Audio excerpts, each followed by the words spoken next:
segala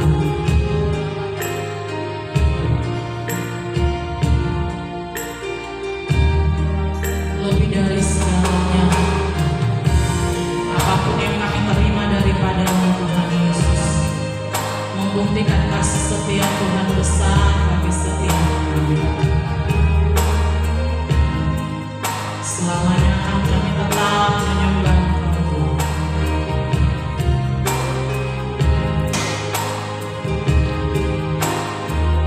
Kasih setia-Mu, mari dengan segenap hati Kasih setiamu Tuhan lebih dari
Yesus Tuhan, tetap kami nantikan Engkau, tetap setia kepada Engkau Yesus.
saudara bukan orang asing di tempat ini, tapi kita adalah orang-orang yang telah dipanggil untuk ada di dalam rumah Tuhan. Sama-sama kita memuji menyembah Tuhan. Amin. Haleluya. Minggu lalu kita sama-sama belajar firman Tuhan, bagaimana kita rindu kediaman Tuhan, rumah Bapa di sorga, yaitu sorga yang kekal. Saya percaya semua kita merindukannya. Amin. Haleluya. Pagi hari ini kita buka firman Tuhan dalam kitab Yohanes pasal 6.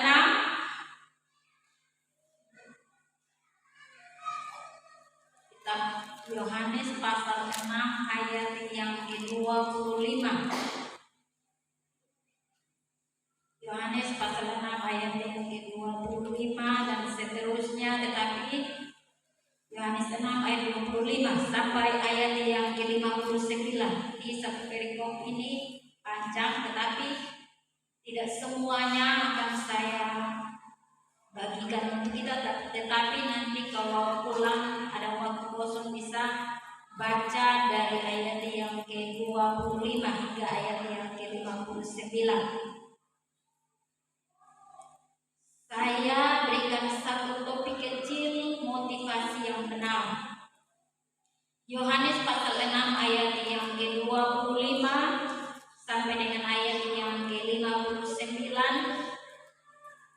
Saya bacakan dulu dari ayat yang ke-25. Demikian firman Tuhan dengan topik roti hidup. Ketika orang banyak menemukan Yesus di seberang laut itu, mereka berkata kepadanya, "Rabi, bila mana engkau tiba di sini?" Yesus menjawab mereka, "Aku berkata kepadamu, sesungguhnya kamu mencari aku bukan karena kamu telah melihat tanda-tanda, melainkan karena kamu telah makan roti itu dan kamu kenyang."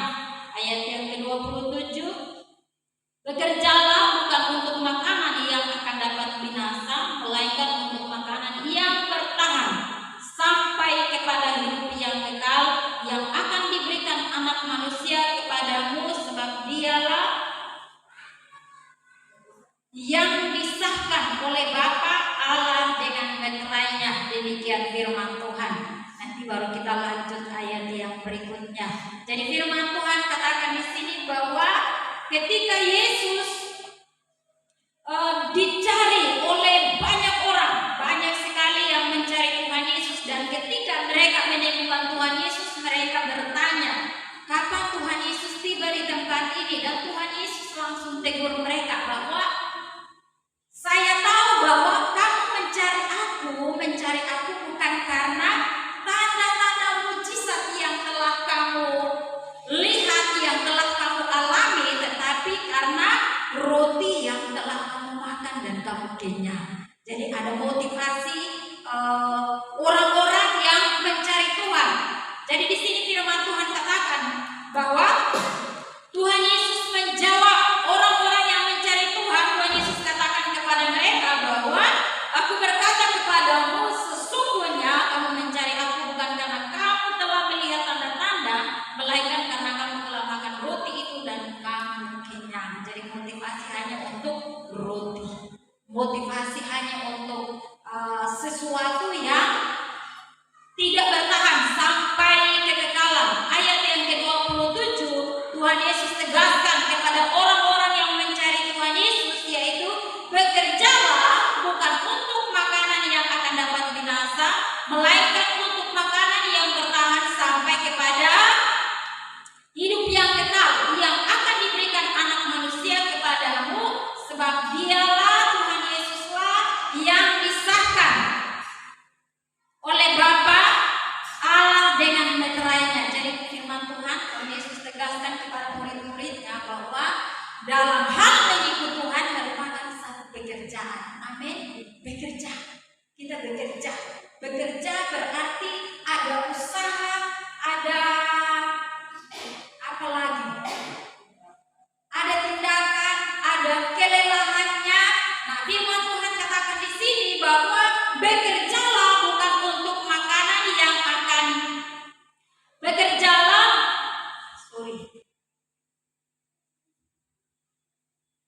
bekerjalah bukan untuk makanan yang akan dapat binasa. Jadi ada makanan yang dapat binasa, tetapi ada makanan yang tidak akan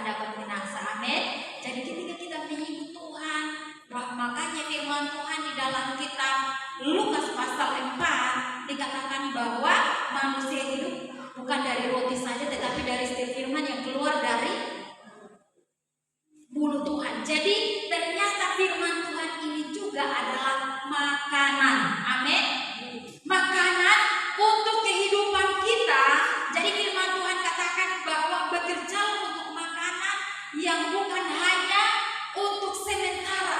Nah, sementara begitu banyak orang sibuk dengan untuk mencari makanan yang tidak akan dapat bertahan sampai kekekalan.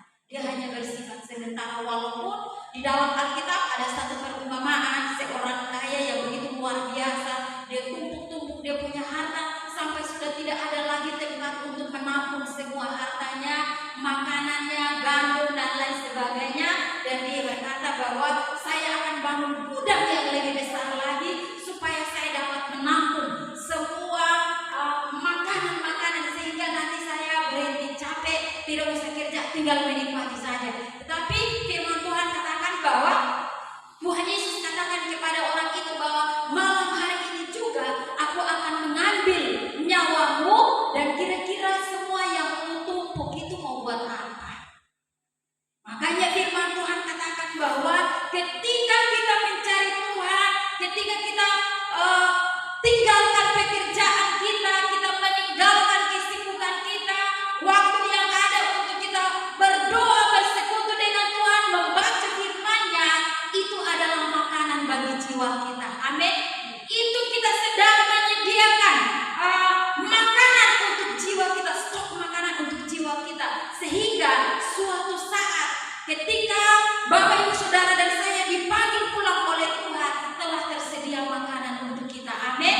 Ada satu kisah saya pernah sampaikan bahwa ada seorang raja pada masa pemerintahannya di negeri itu. Setiap raja yang memimpin, setelah memimpin dia akan dibuang ke satu tempat di mana di sana tidak ada rumah di sana, hanya ada binatang buas. Dan setiap orang yang ketika terpilih sebagai raja pada akhir dari pemerintahannya, dia akan siap untuk dimakan, dimangsa oleh binatang buas.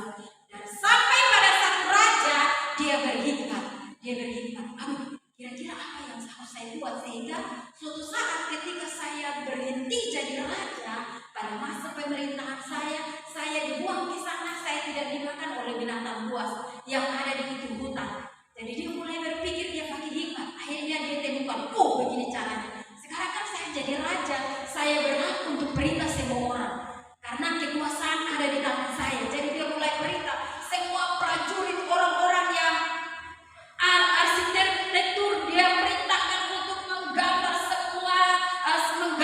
sebuah istana yang megah. Setelah dia gambar, dia perintahkan ahli-ahli bangunan yang begitu luar biasa untuk pergi bekerja. Dia perintahkan prajurit semua untuk mengerjakan istananya. Dan setelah selesai kerjakan istananya, dia sudah tidak takut lagi. Sebentar lagi saya akan berhenti dari pemerintahan sebagai raja. Saya tidak takut karena saya punya tempat sudah tersedia. Amin. Jadi demikian pula untuk kehidupan Bapak Ibu Saudara dan saya. Kita harus punya firman Tuhan katakan di sini bahwa bekerjalah bukan untuk makanan yang akan dapat binasa, melainkan untuk makanan yang bertahan sampai kepada hidup yang kekal. Jadi makanan yang bertahan sampai kepada kehidupan yang kekal, hanya kita hidup berintik bergaul dengan Tuhan. Amin. Kalau saya bergaul dengan salah seorang anak Tuhan, bahkan jangan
pembelaan. Secara khusus Tuhan kasih tahu Musa bahwa orang-orang yang sekalipun dia kena pagut ular tembaga, dia tidak pedulikan itu sakit matanya tertuju kepada patung ular tembaga, pasti dia mendapat pertolongan. Amin. Kalau Tuhan Yesus lebih dari ular tembaga yang ditinggikan oleh bangsa Israel. Amin.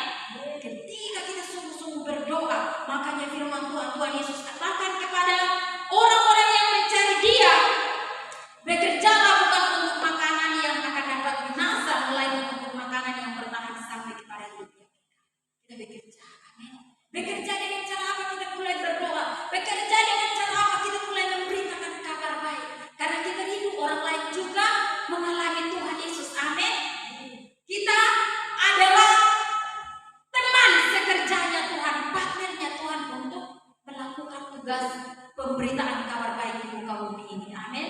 Mungkin kita sampaikan orang tidak bisa terima, mungkin hari ini memang dia tidak bisa terima, tapi saya percaya bahwa kebenaran itu adalah benih ilahi, dia tidak akan mati, dia akan hidup, amin. Mungkin ini hari kita sampaikan karena dia pada masa penjayaan, dia sehat, dia kuat, dia bisa melakukan segala sesuatu, apa? Tapi saya percaya bahwa kebenaran itu merupakan benih yang hidup. Ketika kita sampaikan, mungkin hari ini dia tidak peduli, tapi ada masa di mana ketika Tuhan dia dalam kesesakan, Tuhan ketuk pintu hatinya, Tuhan izinkan dia curahkan Roh Kudusnya untuk mengingat. Oh, pernah ada teman guru namanya Yelena contoh. Pernah dibersaksi di contoh. Pernah saya ketemu ada satu mama namanya Mama Rahel. Dia sudah sakit. Ini Mama Rahel 1, Mama Rahel 2. Dua-dua pernah sakit. Hanya Mama Rahel 1 sudah sembuh dan Mama Rahel mani-mani dalam proses, amin. Tapi saya percaya bahwa kalau ada di rumah Tuhan berarti itu ada kemenangan, amin. Jadi Mama Rahel ketika ketemu, saya pernah sakit sampai sekian tahun, tapi saya sudah disembuh. Itu kan kesaksian yang hidup, amin. Banyak orang dia ketika membaca firman Tuhan, dia ini bisa, ini benar-benar kalau Tuhan Yesus itu dia ajaib, dia ketika kita percaya dia akan melakukan mujizat. Kok tidak, dia artinya masih ada keraguan. Tetapi ketika dia bertemu dengan orang yang menyaksikan, saya pernah sakit 9 tahun, tapi saya pegang satu firman Tuhan. Firman Tuhan berkata demikian, maka saya diberikan, saya disembuhkan. Ketika itu orang dengar, dia pegang firman Tuhan. Akhirnya dia juga, saya juga mau baca firman Tuhan. Karena firman Tuhan katakan bahwa Injil itu adalah kekuatan. Injil kekuatan Tuhan. Firman Tuhan itu kekuatan Tuhan. Makanya kalau kita tidak ada firman Tuhan di hati, di pikiran kita, bagaimana kita mau berperan? Amin. Firman itu adalah pelurunya kita. Jadi harus baca firman Tuhan, baca ulang-ulang. Bagaimana Roh Kudus mau mengingatkan kita ketika kita ada di dalam masa kesesakan? Roh Kudus tidak bisa mengingatkan apa-apa karena tidak ada firman Tuhan di dalam kita. Amin. Tetapi ketika kita ada di dalam peperangan, setan dia tembakkan pelurunya kepada kita, tetapi kita juga ada peluru di dalam, yaitu firman Tuhan di dalam kita. Kita katakan kepada setan, firman Tuhan katakan begini, saya pegang firman Tuhan, saya percaya firman Tuhan, maka setan lari. Amin. Setan tidak bisa tunduk kepada Alkitab. Contohnya ada sakit, pegang Alkitab. Banyak orang Kristen yang jadikan Alkitab ini sebagai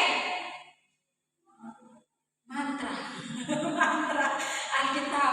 Begitu ada orang sakit, kami pergi pelayanan, ada keluarganya melonceng sakit. Ini bukan satu kali, sudah berapa kali. Jadi ini orang sudah sakit, sudah ditekan, pegang begitu luar biasa lagi. Dia belum mau datang, saya pakai selimut. Ini pihak ini Alkitab saya kecil, ini kan. Ini Alkitab yang begitu besar. Jadi ini taruh lagi di dada. Bagaimana orang bisa bernapas? Ini tidak ada dia punya peluru. Ketika hanya pergi taruh di dalam Alkitab. Yang berkuasa firman-Nya, amin. Yang berkuasa firman-Nya. Jadi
tunggu mati saja.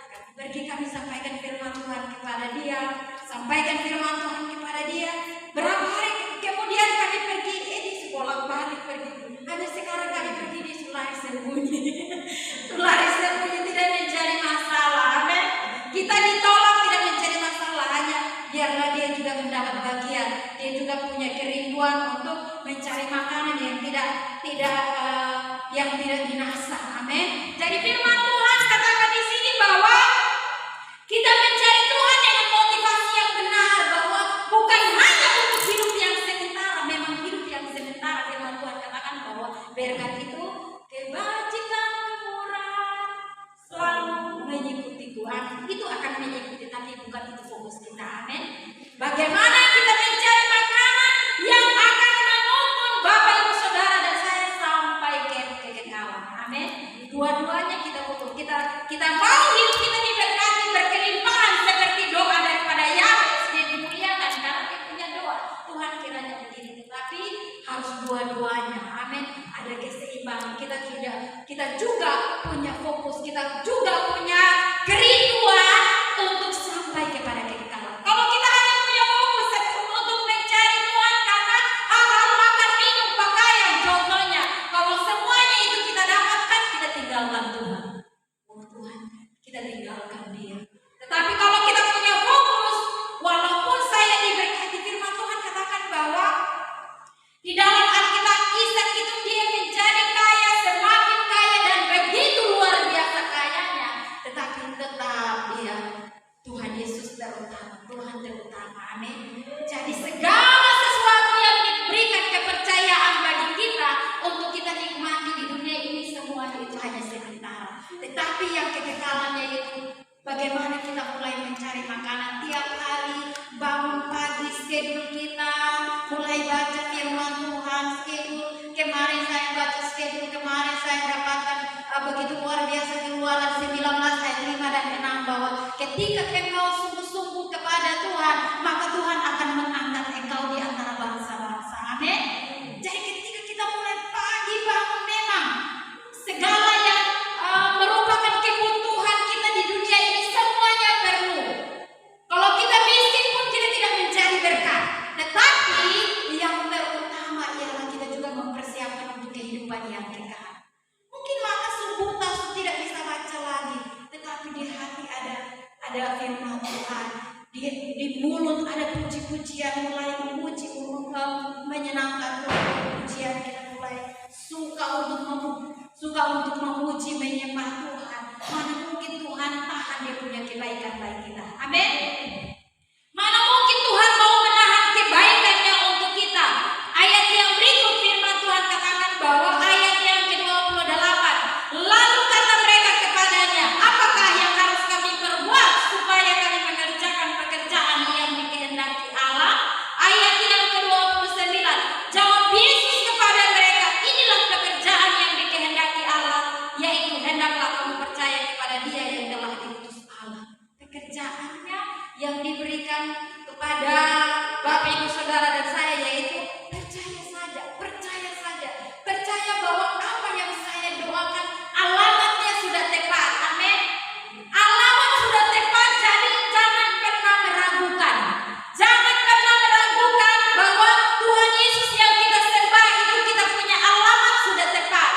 Tuhan Yesus yang kita sembah itu Dia benar-benar firman Tuhan katakan bahwa Dia satu-satunya jalan kebenaran dan kehidupan. Amin. Satu-satunya, tidak ada duanya. Kalau dikatakan salah satu berarti ada yang lain. Tetapi firman Tuhan katakan bahwa satu-satunya, tunggal, tidak ada yang lain. Maka mulai membangun keintiman yang Tuhan dengan berdoa.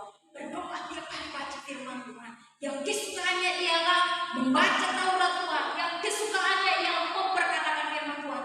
Saya diperingatkan beberapa hari yang lalu, ketika saya mulai berdoa, ada saja firman Tuhan yang diingatkan kepada saya. Oh ya Tuhan, tapi Tuhan ada begini Tuhan. Firman Tuhan juga lagi datang kepada saya, Tuhan. Dikatakan di dalam Yosua, bagaimana Yosua melanjutkan kepemimpinan daripada Musa. Yosua masih muda dan dia tidak bisa karena dia bersama dengan Musa. Dia melihat bagaimana ini umat Israel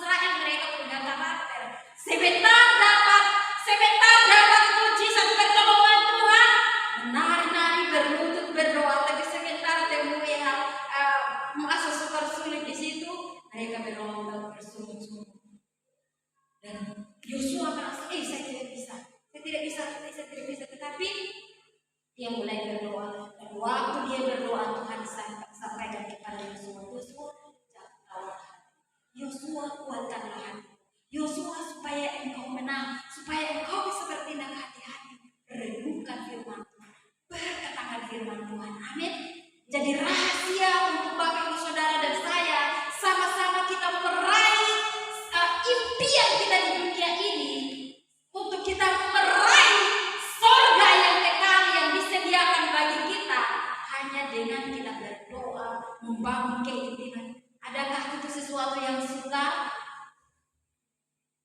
Sukarkah? Tidak sukar. Amin. Tidak sukar kita berdoa. Kita tidak kerja berat kalau kita berdoa. Amin. Kita tidak kerja berat kalau kita baca firman Tuhan. Kita mulai baca, kita mulai, firman Tuhan bilang begini, berarti saya harus berdoa ini, karena saya masih ada begini. Kita mulai memperbaiki diri kita. Hari demi hari kita mulai ada perubahan. Jadi firman Tuhan, kita lanjut. Firman Tuhan katakan di sini ayat yang ke-30. Maka kata mereka kepadanya, tanda apakah yang engkau perbuat supaya kami dapat melihatnya dan percaya kepadamu? Pekerjaan apakah yang engkau lakukan? Nenek moyang kami telah makan mana di padang gurun, seperti ada tertulis, mereka diberinya makan roti dari sorga. Maka kata Yesus kepada mereka, aku berkata kepadamu, sesungguhnya bukan Musa yang memberikan kamu roti dari sorga, melainkan Bapakku yang memberikan kamu roti yang benar dari sorga. Karena roti yang dari Allah ialah roti yang turun dari sorga dan yang memberi hidup kepada dunia. Maka kata mereka kepadanya, Tuhan, berikanlah kami roti itu senantiasa. Jadi roti hidup itu adalah Tuhan Yesus Kristus. Amin. Ayat yang selanjutnya firman Tuhan katakan bahwa ayat yang ke-35, kata Yesus kepada mereka, akulah roti hidup. Barang siapa datang kepadaku, ia tidak akan lapar lagi, dan barang siapa percaya kepadaku, ia tidak akan haus lagi. Tetapi aku telah berkata kepadamu, sungguh pun kamu telah melihat aku tidak percaya. Jadi ini yang kita harus percaya kepada Tuhan Yesus. Amin. Percaya kepada Tuhan Yesus, sungguh-sungguh berdoa kepada Tuhan Yesus, karena dia Tuhan Yesus yang turut bekerja untuk mendatangkan kebaikan bagi kita.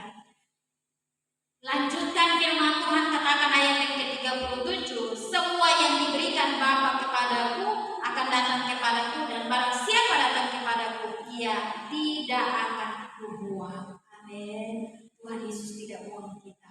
Bahwa kita mungkin sampah di mata dunia, tetapi bagi Tuhan kita ini adalah harta-harta yang berharga. Bagaimana pandangan?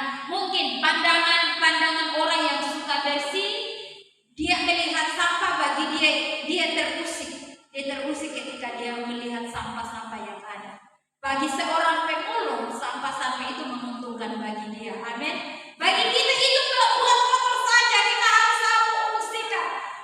Beberapa hari Rabu, saya dengan Bapak Gembala ini sampah kita di belakang sini tumpuk besar. Oma datang ke ibu, itu buang saja di sebelah sana. Jadi saya bilang, Oma, nanti dia buang kebun datang barang kita lagi. Jadi hanya saya pikir kita mau buang di mana aja. Kami dua, berapa karung memang kami dua. Sebentar kami dua, kita ini luar biasa. Kami dua, pelan-pelan saja habis. Kita angkat itu. Mungkin bagi mata kami ini sampah merupakan sesuatu yang mengganggu.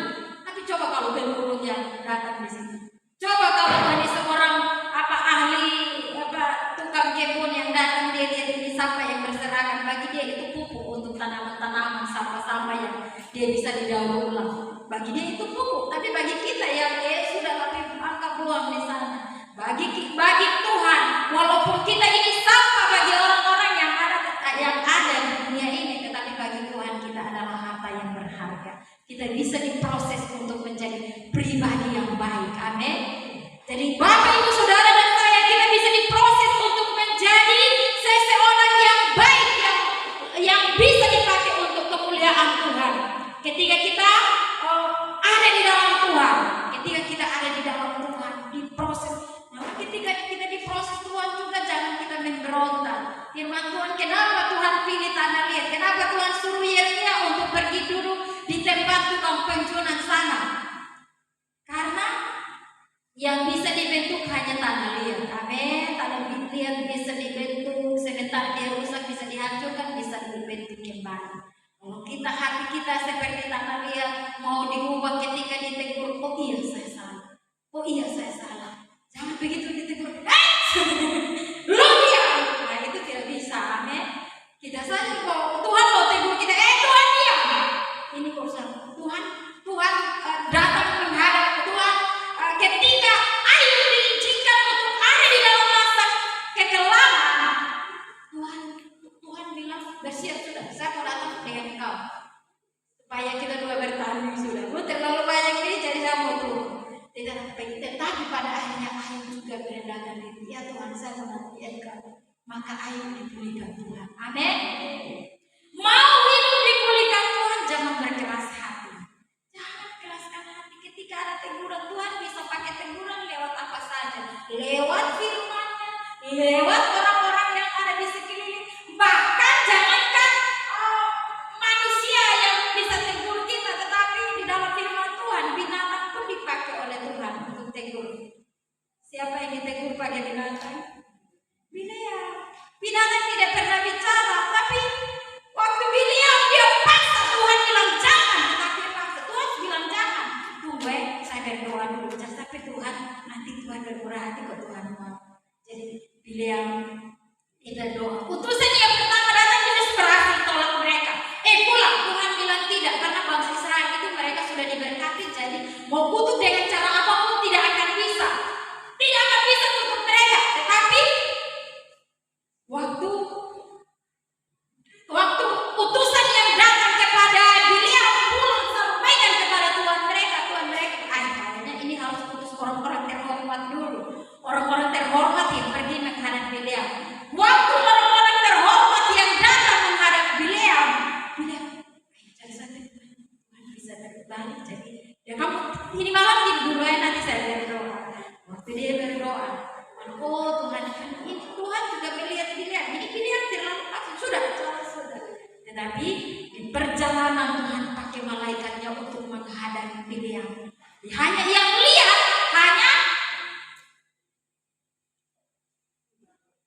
hanya keledai daripada Biliam. Keledai ini dia lihat, dia lihat ini ada malaikat pegang pedang yang menyala-nyala. Dia besar di sini, ini mau potong saya. Dari sini sampai ini Biliam juga sudah emosi dengan ini keledai. Ini dia mudah maju nih. Jadi akhirnya Biliam pukul keledai. Waktu Biliam pukul keledai buka mulut. Keledai bilang, Tuhan, sejak kapan saya buat Tuhan begini? Saya ini adalah keledai yang paling setia dengan Tuhan. Saya tidak pernah buat begini, tapi pada waktu itu keledai langsung katakan bahwa ada malaikat yang pegang pedang di sana, sehingga saya tidak bisa lewat. Langsung Tuhan buka mata daripada Biliam. Ternyata mungkin tadi besok hantam ini keledai dengan begitu keras. Ini keledai mungkin kalau keledai marah saja, keledai selari tinggal Biliam, tapi keledai diam-diam di situ supaya Tuhan juga lihat bahwa saya tidak jalan karena ada musuh di situ yang akan membinasakan. Jadi Tuhan bisa pakai banyak cara, amin. Kalau Tuhan pakai caranya untuk tegur kita, jangan keraskan hati, amin. Jangan keraskan hati. Tuhan sudah pakai orang untuk tegur kita, dia tetap tidak bisa. Tapi apa memang terlalu jauh kekudusan? Apa memang begitu? Jangan, amin. Karena di sini firman Tuhan katakan bahwa ada murid-murid yang mereka memberontak. Kalau kita lompat lagi pada pasal 6 ayat yang ke berapa di sini ya? Ayat yang ke-61. Kita sampai ke ayat yang ke-61. Yesus yang di dalam hatinya tahu bahwa murid-muridnya bersungut-sungut tentang hal itu, berkata kepada mereka, adakah perkataan itu menggoncangkan imanmu? Dan bagaimanakah jikalau kamu melihat Anak Manusia naik ke tempat di mana ia sebelumnya berada? Rohlah yang memberi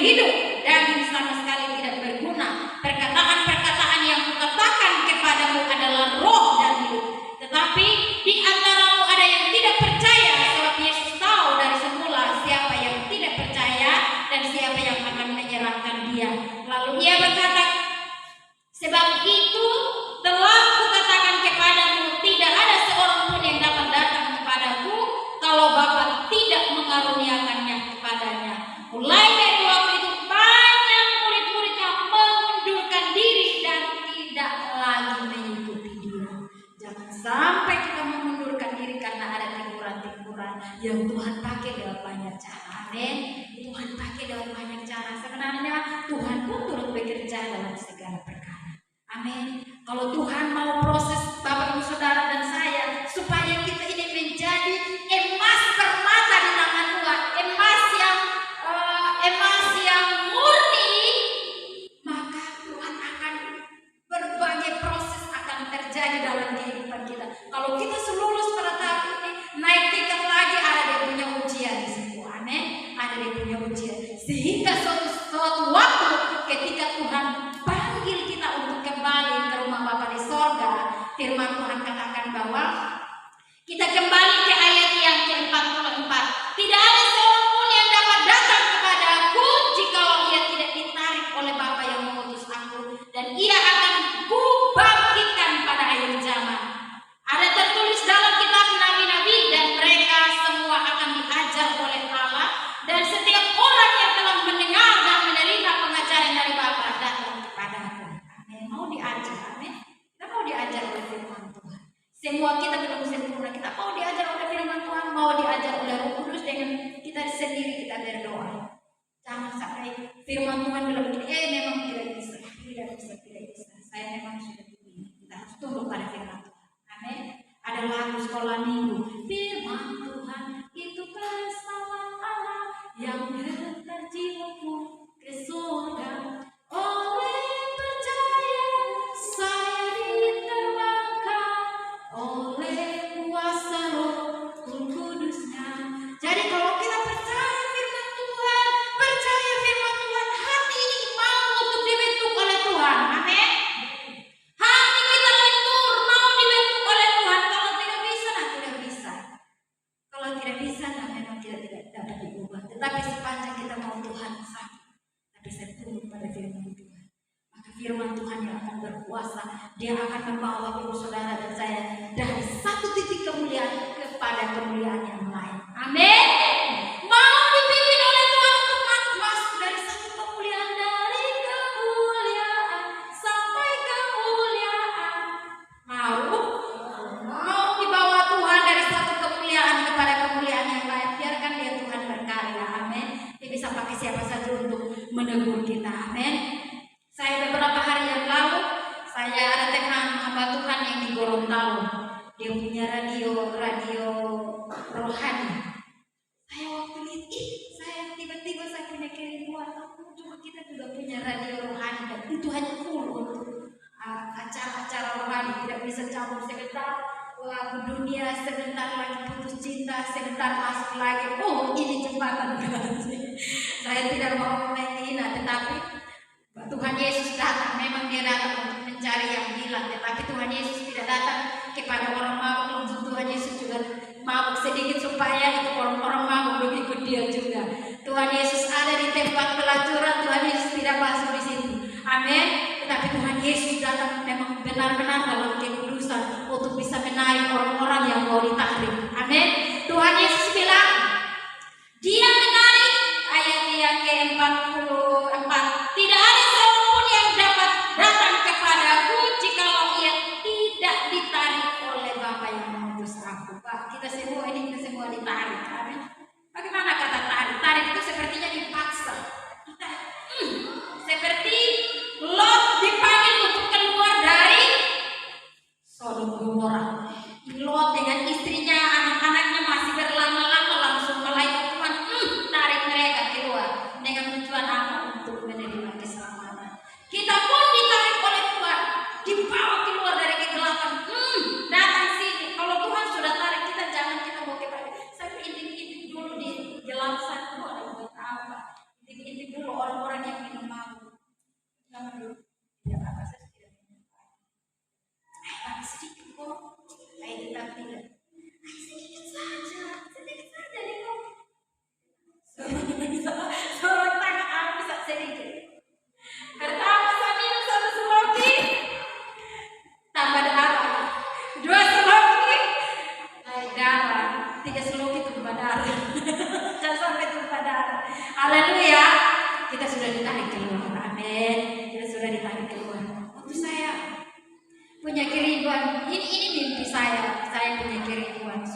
walaupun mungkin ada yang tidak bisa datang, tetapi kita sampaikan lewat pembersihan atmosfer, lewat hal-hal rohani. Amin.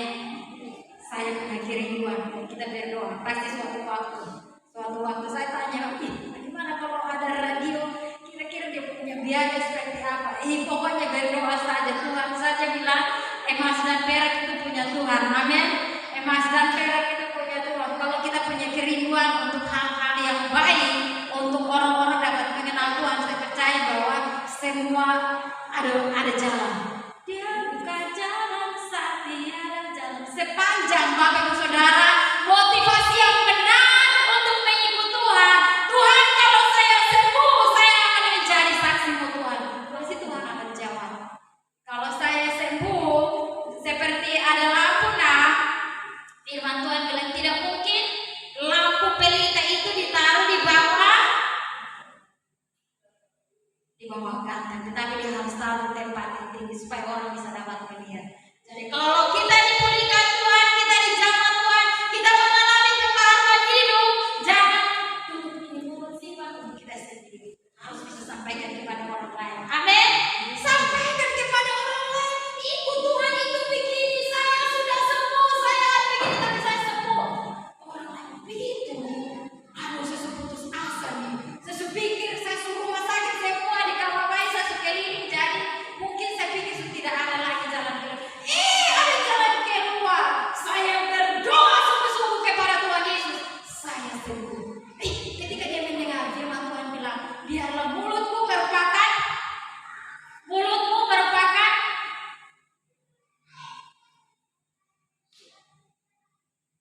haleluya.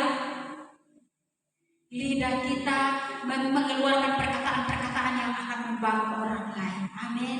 Membawa orang lain untuk mereka juga dapat mengenal Tuhan.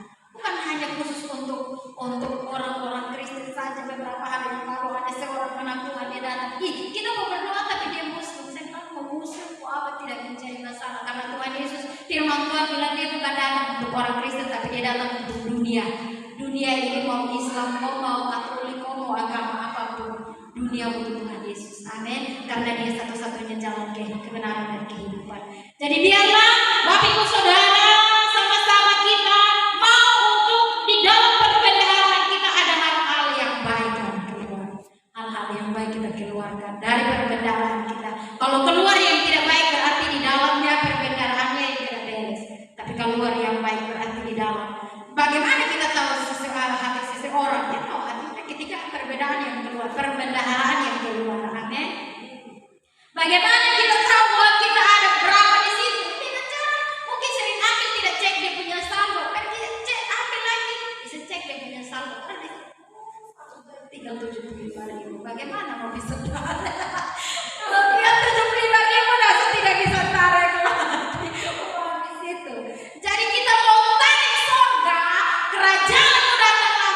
Pak, itu harus kita punya saldo di surga juga harus banyak. Saldo di surga banyak dengan cara apa? Kita suka untuk berdoa. Karena firman Tuhan bilang, dia Tuhan yang menampung kita punya doa. Doa-doa kita ditampung di dalam cawan emas. Kalau doa-doa itu sudah penuh, doa-doa kita itu kembali ditumpahkan dan kita yang dapat dia punya berkat. Amin. Maka marilah suka untuk berdoa. Seperti beberapa waktu yang lalu Zakaria suka berdoa. Dia sudah tua, istrinya juga sudah tua, Elisabeth juga sudah tua. Tapi karena dia berdoa, suatu waktu lagi dia masuk berdoa, malaikat Tuhan kunjungi dia. Waktu malaikat Tuhan kunjungi dia, apa yang dikatakan malaikat Tuhan? Zakaria, doa-doamu sudah didengar oleh Tuhan. Dan ini waktunya. Tahun depan istri Elisabeth akan hamil. Dan tahun depan Elisabeth juga sudah gendong anak. Bagaimana gendong anak dari usia yang tua-tua? Usia tua-tua gendong anak itu baru mustahil. Amin. Kalau usia masih muda